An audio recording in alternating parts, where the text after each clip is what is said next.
Insinyur Haji Edi Santana Putra MT kemarin Sabtu 18 Mei 2024 menyentak perhatian publik Kota Palembang dengan kehadirannya di kantor Dewan Pimpinan Wilayah Partai Perindo. Karena Edi Santana Putra hadir di kantor Parpol yang beralamat di Jalan R. Sukamto, Palembang untuk mengambil formulir penjaringan bakal calon Gubernur Sumatera Selatan pada Pilkada serentak 2024. Langkah Edi Santana Putra yang juga karib disapa ESP tentu mengejutkan, sebab setelah sempat diisukan akan berpasangan dengan mantan Gubernur Sumsel, Haji Herman Deru beberapa waktu ini, kabarnya tidak ngehit lagi.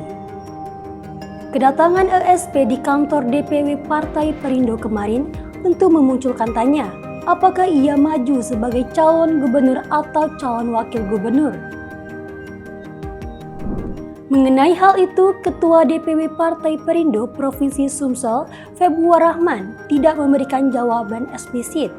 Ia menyebut bahwa masyarakat sangat mengenal kiprah dan kepemimpinan ESP selama menjadi wali kota Palembang periode 2003 sampai 2008 dan periode 2008 sampai 2013.